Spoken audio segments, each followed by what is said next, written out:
우리가 사는데 불편하게 만드는 문제들이 있다는 겁니다. 하나님과 함께 사는데 문제가 뭐냐면 삶의 현장에서 내가 원하는 삶이 있는데 그런 삶에 불편함을 주는 문제가 있다는 겁니다. 그때 우리는 어떤 생각을 하냐라고 질문을 하는 겁니다. 그게 이제 아브라함이 기근 만났을 때 도대체 나는 이 현장에서 어떤 선택을 하고 어떻게 살아야 할 것이냐라고 하는 질문 속에 답을 써야 된다는 겁니다. 베드로처럼 죽음이 위기에 있을 때 도대체 나는 어떤 선택을 해야 되냐라는 질문을 통해서 답을 쓸 수 있어야 된다는 거예요. 왜냐하면 그게요, 그냥 성경에 있는 얘기고 반복되는 얘기인 것처럼 보이지만 실제 우리 삶 속에서 그런 일들이 계속해서 반복해서 매일매일 일어나고 있는 겁니다. 매일매일. 우리는 매일매일 선택을 해야 돼요. 고통 속에서 선택을 해야 됩니다. 원망과 불평 속에서, 분노 속에서 무언가를 선택을 해야 됩니다. 한계 속에서 또 나는 뭔가를 선택을 해야 되는 겁니다.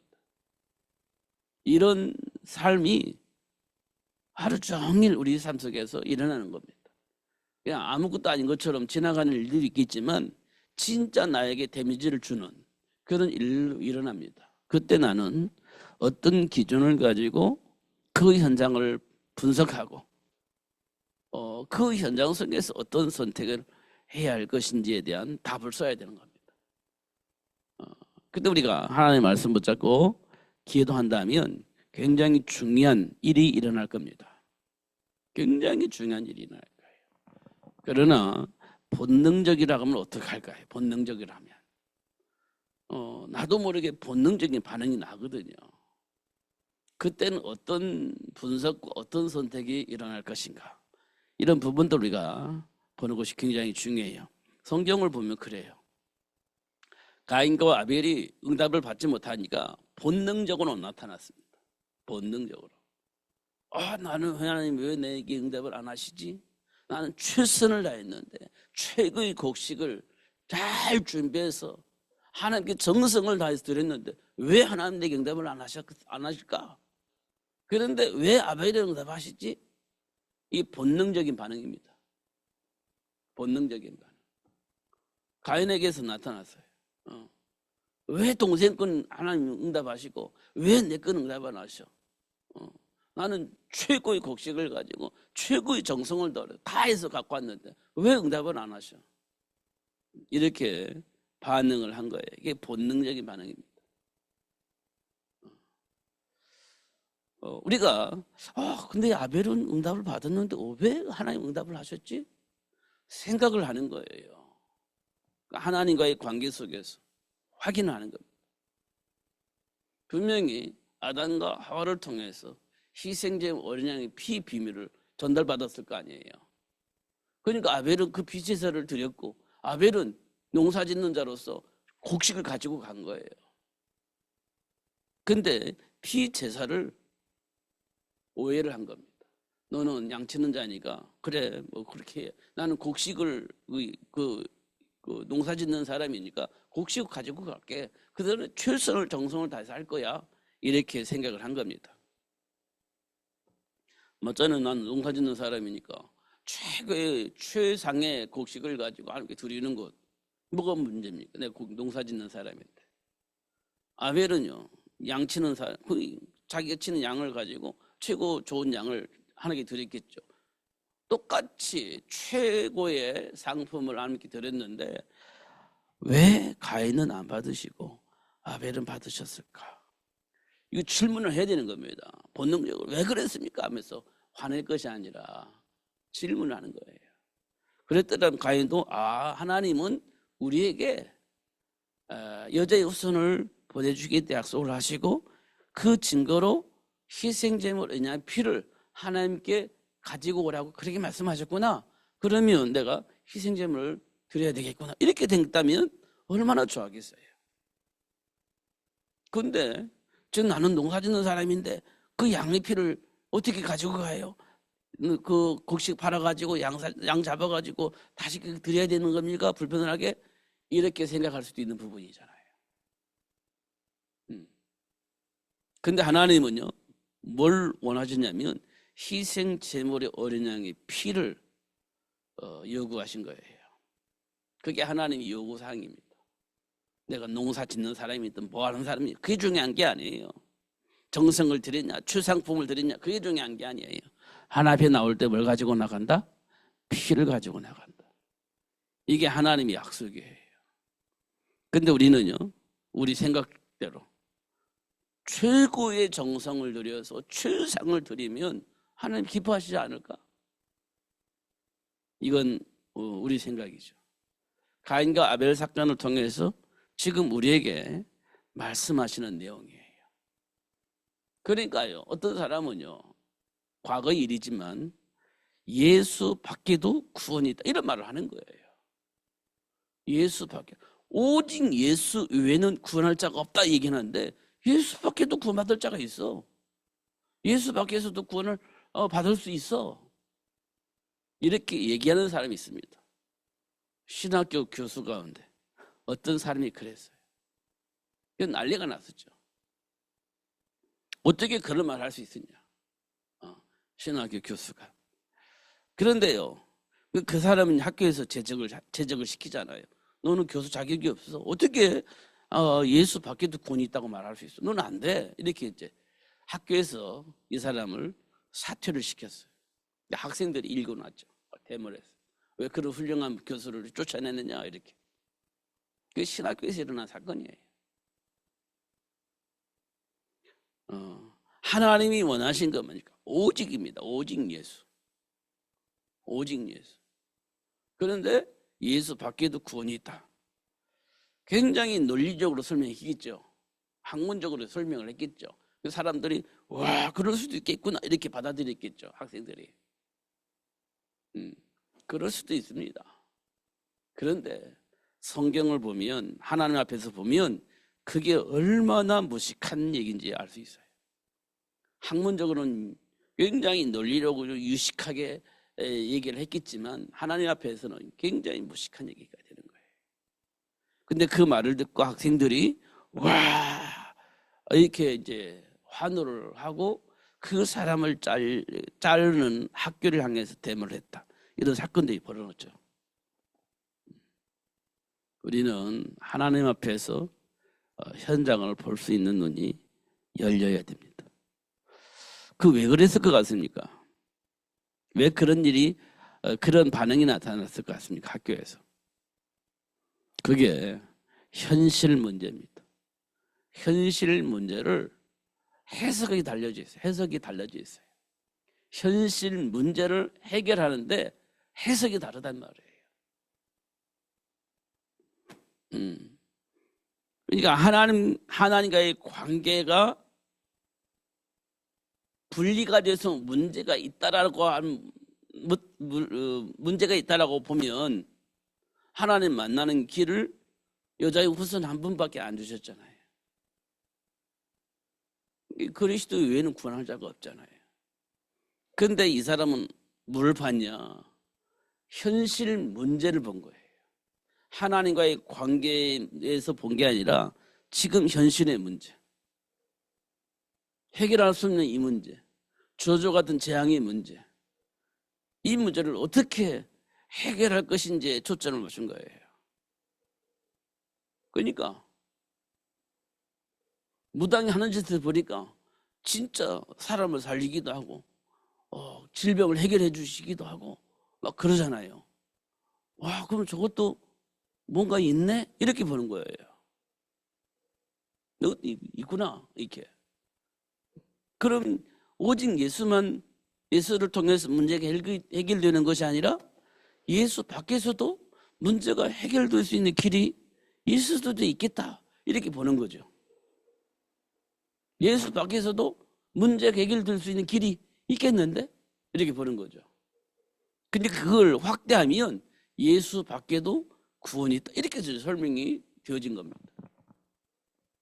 지금 현실 문제 앞에 보면요, 그게 가능한 겁니다. 현실 문제 앞에 보면 기껏 만난 아브라함이요, 일단 애굽으로 가는 것이 해결책이잖아요. 애굽에 먹을 것이 있으니까. 해결책이 뭐냐? 애굽으로 내려가는 거예요. 가나안 땅에 계속 머물러 있으면 굶어 죽어요. 지금 환경이 그렇단 말이에요. 그러면 해결책이 뭐냐? 애굽으로 가는 거지. 하나님만 바라보고 있으면 굶어 죽어. 애굽으로 가야 돼. 이렇게 설명이 되는 겁니다. 그러면 사람들이 맞지, 이렇게 반응을 하는 거지. 그럼 하나님과의 관계는요, 이상해지는 겁니다. 그러니까 사도 바울이 막 로마 복음을 막 이렇게 위에서 준비하고 막 찾아다니면서 복음을 증거하는데 사람들이 따라와요. 나는 바울파. 근데 아볼로가 너무 메시지를 아볼로파. 아니야, 전통이 누구냐? 예수님의 수제자인 베드로가 전통적인 라인이야. 나는 베드로파. 이렇게 된 거예요. 우리 그렇게 생각하거든요. 예수님과 예수님의 수제자인 그 베드로를 통해서 이 흐름이 전통으로 흐르고 있어. 나는 베드로파야. 근데 메시지를 너무 훌륭하게 하니까 나는 아볼로파 할래. 나는 너무 은혜가 좋아. 은혜스러워. 난 아볼로파 할 거야. 그리고 로마 복음을 해서 막 준비하고 도전하는 바울을 보면서 나는 바울파 할래. 이렇게 나눠져 버린 겁니다.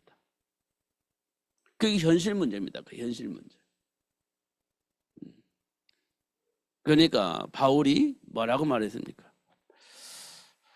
내가 그리스도를 대신하겠냐? 하나님을 대신하겠냐? 아볼로가 하나님을 대신하겠냐? 베드로가 하나님을 대신하겠냐?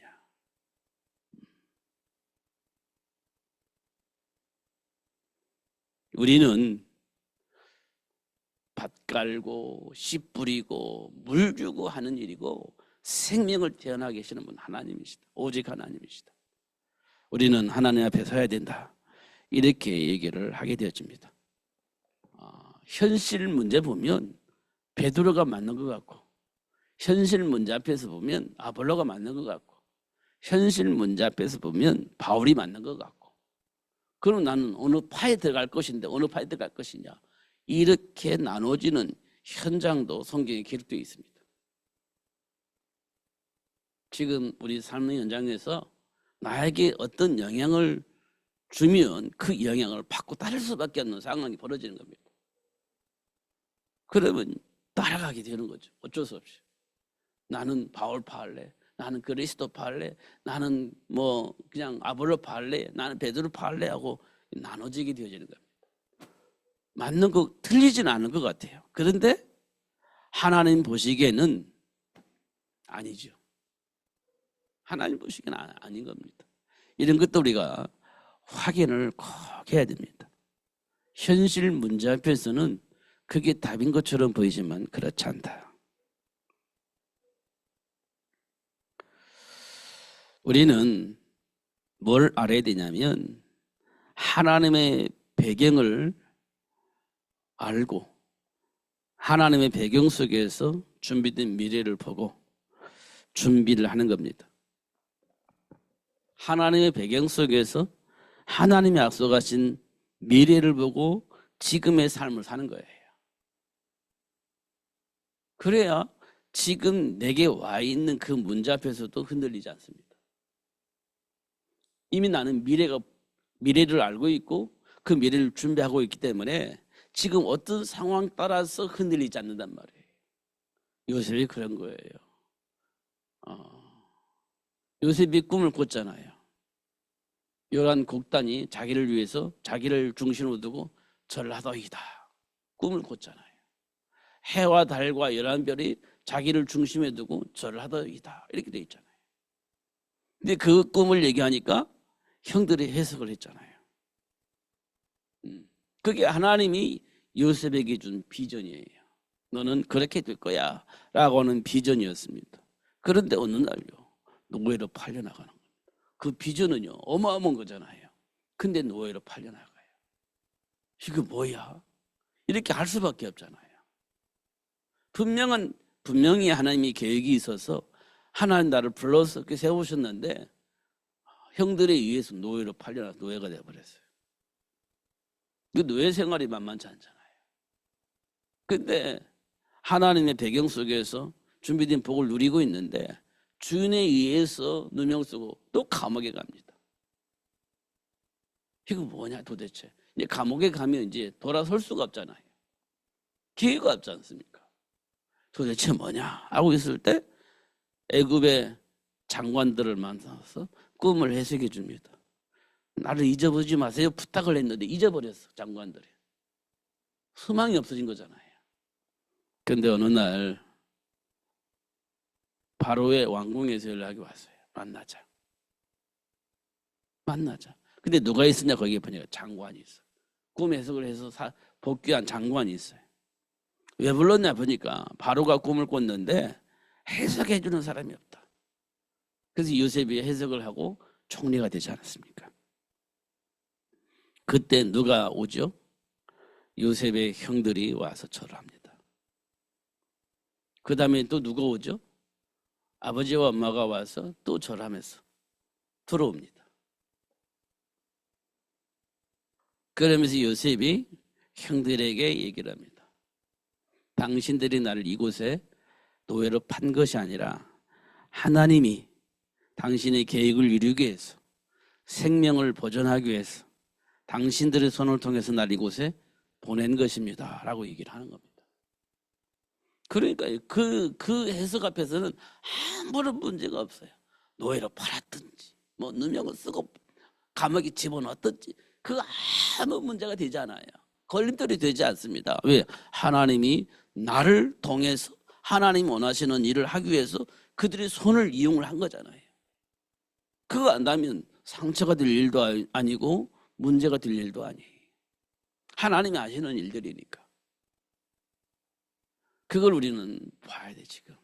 왜냐하면 지금 이 세상은 막 여러 가지 문제와 사건들이 벌어지고 있지만 사실 하나님이 이 세상을 움직이고 있잖아요.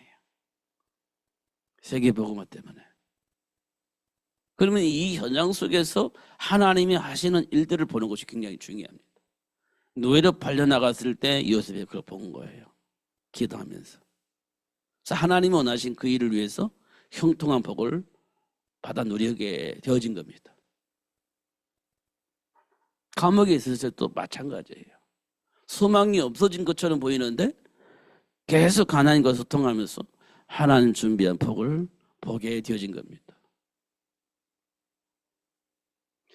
우리가 지금 그 눈을 가지고 현장을 보는 것이 굉장히 중요하다. 그러면요 뭐가 보이냐? 미래를 위해서 우리가 뭘 할 것이냐 이게 질문이 되어집니다. 그래서 사도 바울이 로마 복음화를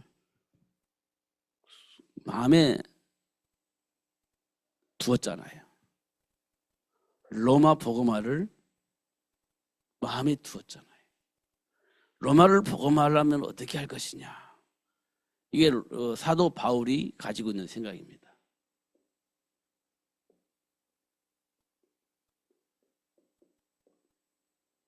로마 복음화를 위해서 바울이 준비입니다.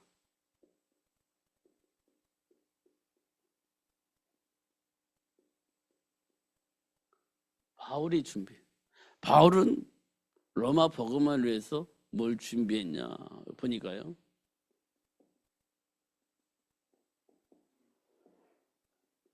회당과 서원을 준비했습니다. 서원을. 그래서 뭐 했냐 보니까요. 복음을 전달했습니다. 복음을 전달했어요. 근데 여기에는요. 누가 있어요? 복음을 받는 자가 있어요. 복음을 받는 자. 그러면 여기 누가 있어요? 복음을 거부하는 자가 있겠죠. 거부하는 자가 있겠죠. 이거를 어떻게 했냐? 복음을 받는 자를 따로 불렀습니다.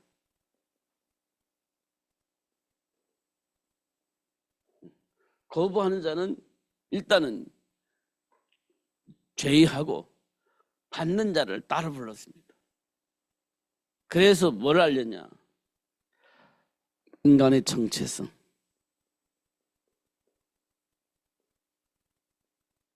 이걸 뭐라고 하냐? 삶의 가치를 알리는 겁니다. 지금 나에게 주어진 삶의 가치. 이거를 알려주는 겁니다. 삶의 가치. 환경, 배경, 수준 상관없어요. 하나님이 인간에게 주신 축복, 이거 알려주는 겁니다. 우리 가문이 어떠냐? 수준이 어떠냐? 지금 상황이 어떠냐? 그거 중요하지 않아요. 하나님이 인간을 어떻게 창조하셨냐? 이거 알려주는 겁니다. 이게 정체성이죠. 그리고 하나님이 왜 이 복을 주셨냐? 왜 이 복을 주셨냐? 사단에 장악되어져 있는 그 현장을 복음으로 회복하기 위한 것이다.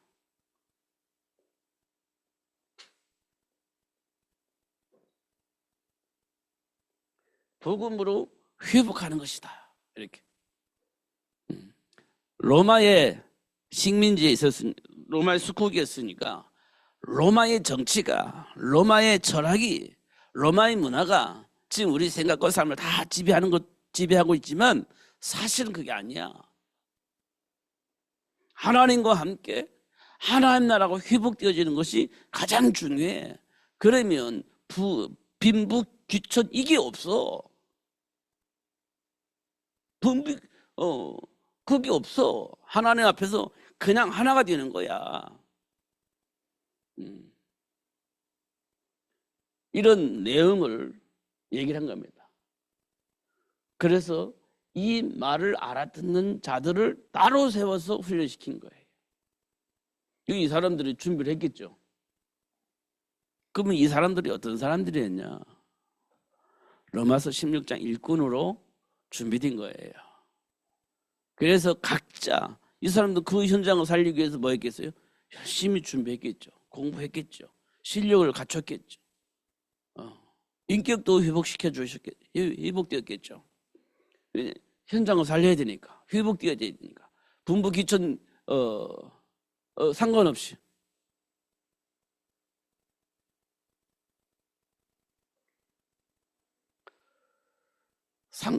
그렇게 준비했겠죠.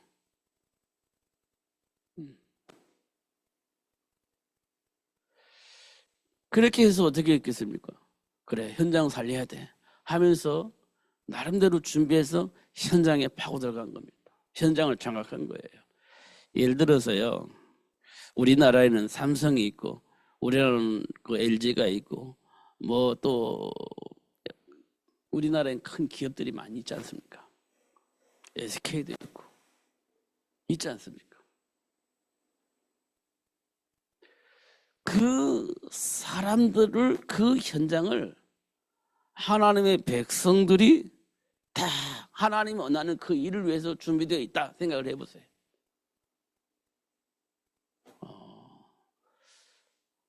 우리나라에서도, 그 국가에서도, 정부에서도 어떻게 말 못할 거래요? 왜냐하면 불법을 안 할 거기 때문에. 불법을 안 할 거 아니에요. 하나님 앞에서 하는 거니까 불법도 안 하고 인본주의도 안 쓰고 실력을 가지고 정치, 경제, 문화에 영향을 입힐 수 있는 사람으로 성장을 한다 생각해 보세요. 그게 진짜 어려운 일이 아닙니다. 진짜 어려운 일이 아니에요. 그러니까 이런 것들을 우리가 확인을 해보면 사도 바울이 그걸 준비를 한 거예요. 회당에서, 서원에서. 현장 로마를 복음화하기 위해서 준비를 한 겁니다. 그런 인물을 만들어낸 거예요. 제가 초등학교, 중학교 다닐 때 우리나라에 대통령이 박정희 대통령이었었는데, 그때 그 박정희 대통령이 무슨 학교를 세웠냐면 기계공고라고 하는 것, 나라에서 세워서 나라에서 운영하는 기계공고라고 하는 학교를 세웠어요. 전국에 기계공고를. 왜 기계공고를 세웠을까? 나라에서 돈 주고 기숙사 주고 뭐 학비도 다 대주고 모든 걸 다 나라에서 해줬어요. 이 가난한 아이들이 그 학교를 갔습니다. 근데 아무나 갈 수 있는 게 아니에요. 실력이 있는 사람들이 갔어요. 왜냐하면 나라에서 다 해주니까. 근데 나라에서 왜 그렇게 했을 것 같습니까? 그래요. 현장에서 기계도 만들어야 되고 현장에서 필요한 그 모든 것들이 필요한 겁니다. 그런 인력이 필요했던 겁니다. 그러니까 나라에서 책임지고 그런 인력을 키우기 위해서 기계공고라는 걸 세운 거예요. 이제 그 사람들이 이제 우리 또래가 된 거예요. 이제 1세대는 어떻게 이제 옷을 다 벗고 이제 어디로 갔겠죠. 1세대는. 그래서 우리나라가 나름대로 이렇게 성장을 하게 된 발판이 되어진 겁니다. 일꾼들이 있었던 거예요. 그런 일꾼들을 키워낸 겁니다. 사도 바울은 로마 복음을 위해서 그런 일꾼들을 준비한 거예요. 그 일꾼들이 로마서 16장 일꾼들입니다. 그 250년 기간 동안 하다 보니까 로마가 하나님의 백성으로 딱 장악되어져 버린 거예요. 로마 황제가 기독교를 국교로 인정할 수밖에 없는 상황이 벌어지게 된 겁니다. 바울이 뭘 준비했냐? 회당에서 서원에서 장차 로마 복음화를 이룰 수 있는 일꾼을 준비했다. 근데 그 세월이 약 250년 걸렸다. 뭐 이렇게 우리가 정리할 수 있습니다. 사도 바울이 그랬어요. 사도 바울은 뭘로 이렇게 안 하겠냐? 그리스도 예수 이름으로 이렇게 준비를 한 거예요. 그리스도 예수. 이거 외에는 다른 거 알지 않기로 했잖아요. 그러면 왜 그리스도 예수가 중요하냐라고 볼 때 우리가 창세기 3장 사건 우리가 안 볼 수가 없어요. 창세기 3장에서 우리에게 보여주고 싶은 것은 하나님이 우리를 하나님의 형상으로 창조하셨다. 이렇게 말씀을 하고 있고요. 그래서 하나님과 함께하는 복을 누리기 위해서 하나님께서 우리에게 말씀을 주셨다.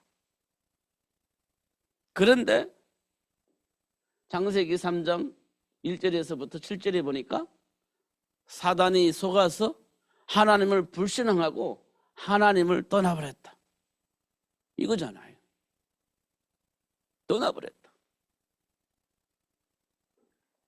이 이후에 사람들은 어떻게 살았냐? 창세기 6장을 보면 어떻게 살았느냐?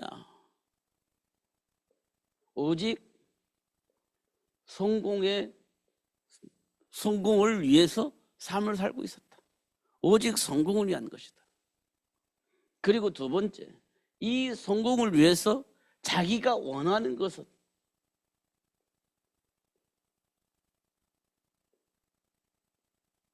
자신이 원하는 것을 선택하며 살았다. 자신이 오직 성공을 살고 자신이 원하는 걸 위해서 살았다. 그러면서 뭐하냐? 하나님의 말씀을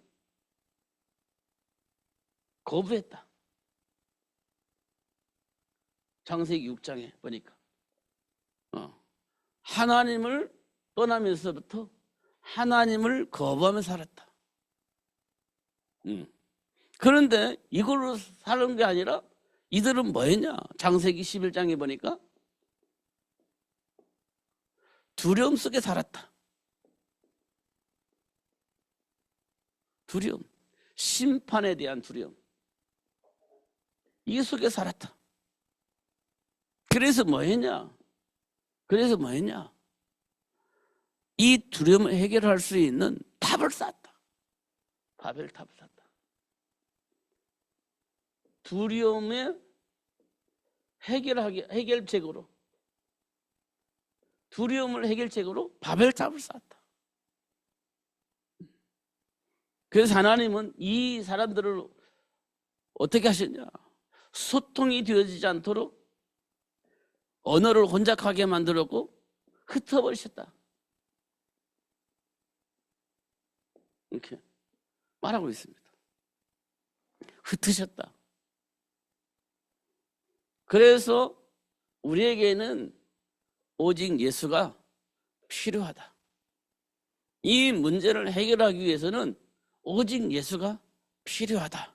이렇게 얘기를 하고 있는 겁니다. 그래서 이 예수를 모든 사람에게 전달해야 되고 이 흐름을 바꿔야 된다. 그게 로마 복음화입니다. 이 흐름을 바꿔야 된다. 이런 삶의 문을 바꿔야 된다. 그래서 이 복음을 알아듣는 자를 통해서 서원해서 훈련시켜서 이 흐름을 바꿀 수 있는 사람으로 준비하고 파송을 하게 되어진 겁니다. 이게 로마서 16장 1절입니다. 지금 이게 우리 삶 현장에 필요한 것입니다. 근데 이게 가능하겠냐라고 물어보는데 하나님께서 우리에게 뭐라고 말씀하셨냐면 이사야서 6장 13절이에요. 이게 굉장히 중요한 말입니다. 안 될 것 같은데 되어지는 겁니다. 이게 하나님의 역사예요. 하나님 역사를 봐보세요. 안 될 것 같았는데 이스라엘 백성들이 출애굽이 되잖아요. 출애굽. 모세 한 사람을 통해서 출애굽이 돼요. 모세가 볼 때 안 된다고 생각했습니다. 할 수 없다고 생각했습니다. 그런데 하나님이 하셨어요. 모세 한 사람을 통해서 하신 일입니다. 출애굽의 역사입니다. 한 사람을 통해서. 지난번에도 말씀드렸지만 12명 중에 2명을 통해서 시작된 이 2명을 통해서 시작된 것이 뭐냐면 가나안 정복입니다. 이 가나안 정복은 안 된다고 했습니다. 12명이 똑같이 보았지만 10명은 안 된다라고 얘기를 했고 2명은 하나님이 우리에게 주신다고 약속했으니 들어갑시다 라고 해서 2명을 통해서 시작된 가나안 정복이 사실 되어진 겁니다. 2명을 통해서 시작된 거예요. 이게 가나안 정복이. 물론 모세를 통해서 선택되어졌고 10명이 따라왔지만 결과적으로는 2명을 통해서 시작된 축복이 뭐냐? 가나안 정복입니다. 2명을 통해서 시작된 거예요. 이런 것도 우리가 확인할 수 있습니다. 튀어지는 겁니다. 결국 튀어지게 돼 있잖아요. 결국은 사도 바울 한 사람을 통해서 무슨 일이 벌어지냐? 로마가 복음화 되는 겁니다. 로마 복음화는 바울 한 사람을 통해서 시작된 축복이에요. 한 사람을 통해서. 결국 하나님이 그 일들이 되어질 수 있도록 하나님이 역사하신 것을 확인할 수 있습니다. 하나님 역사입니다. 이 일을 위해서 하나님이 준비한 시스템이 있습니다. 그게 가정입니다. 여기에서 무슨 일이 벌어지냐? 생육이 복이 나와요. 여기서. 이게 하나님이 원하시는 세계 복음화의 방법입니다. 세계 복음 방법이에요.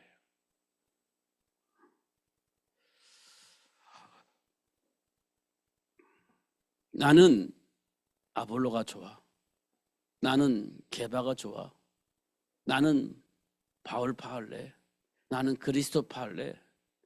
이거는 하나님의 계획과 전혀 다른 내 생각일 뿐입니다. 내 삶일 뿐이에요. 내 생각일 뿐이에요. 우리는 어디서 봐야 돼요? 사도 바울처럼 하나님 앞에서 봐야 돼요. 흐름을 보지 말고 하나님의 계획 속에서 지금의 나를 보는 것이 굉장히 중요합니다. 생명을 살리게 하시는 분은 오직 하나님 한 분밖에 없다. 사도 바울이 말을 참 잘했죠. 그렇기 때문에 사도 바울은 하나님의 계획 속에서 삶 속에 있는 여러 가지 것들이 사도 바울을 유혹했습니다. 여러 가지 것들이 얼마나 많이 있겠습니까?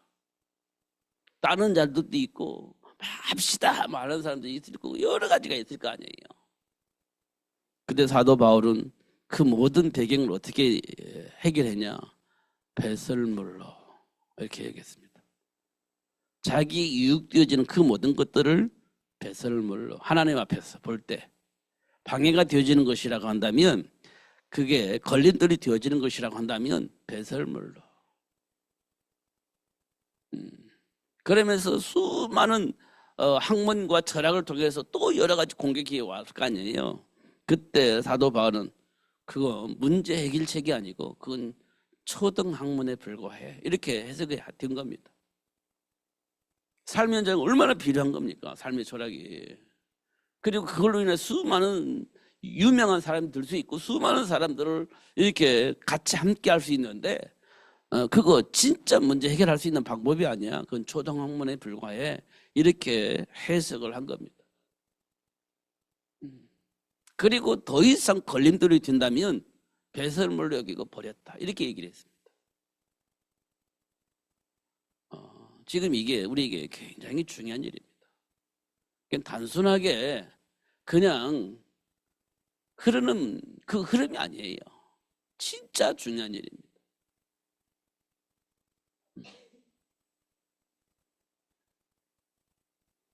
이런 부분도 우리가 꼭 확인해야 됩니다. 그래서 주일날도 말씀드렸지만 오늘 본문은 세 가지가 나와요.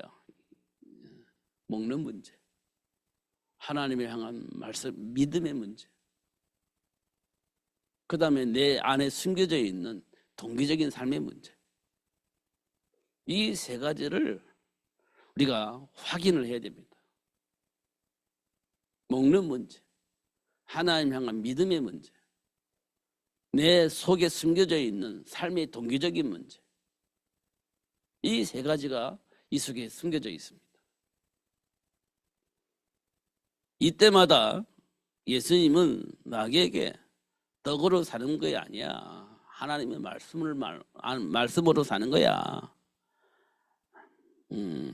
하나님의 말씀을 시험하지 마라. 그럼 모든 걸 보여주고 내게 절하라고? 아니야, 너는 하나님을 섬겨야 돼. 넌 하나님께로부터 창조된 피조물이야. 하나님을 섬겨야 되고 하나님을 믿어야 돼. 이렇게 얘기를 한 겁니다. 그러니까 마귀는 떠나고 전사가 와서 수중들더라, 이렇게 되어 있습니다. 이 세 가지를 우리가 항상 살펴봐야 됩니다. 항상 살펴봐야 돼. 내 삶 속에서. 내가 맞는 것처럼 보이잖아요. 그러면 이제 그게 이제 주장이 되어지고, 그러게 되면 이제 트러블이 생기잖아요. 분명히 나는 맞는데 트러블이 생기지 않습니까? 그게 인간관계입니다. 어쩔 수가 없이 일어나는 일들이에요. 그럼 그 트러블이 안 생기려면 어떻게 됩니까? 하나님 앞에서 보는 것이 굉장히 중요해요. 하나님 앞에서 보는 게. 왜냐하면 우는 사자처럼 삼킬 자를 찾고 있는 사탄이요. 공격을 해오는데 우리는 대비를 안 하면, 준비를 안 하면 나도 모르게 끌려가게 되어 있습니다. 어떤 사람이든지. 그 우는 사자처럼 삼킬 자를 찾고 있는 사탄이라고 얘기를 했지 않습니까? 세상 풍조를 통해서 역사한다고 얘기를 하지 않습니까? 그 어떤 방법으로 우리가 해결합니까? 그 어떤 방법으로 그걸 걸러낼 수 있겠습니까? 없습니다. 말씀 붙잡고 기도하기 전에는 그게 가능하지 않습니다.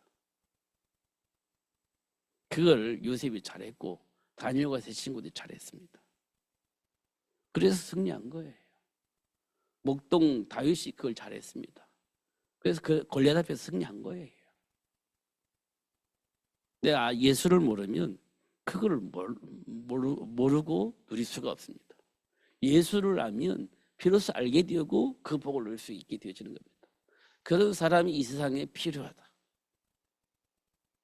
그런 사람들을 전 나라에 파송해서 모든 민족을 제자로 삼아서 세계 복음화를 이뤄나가셔야 된다.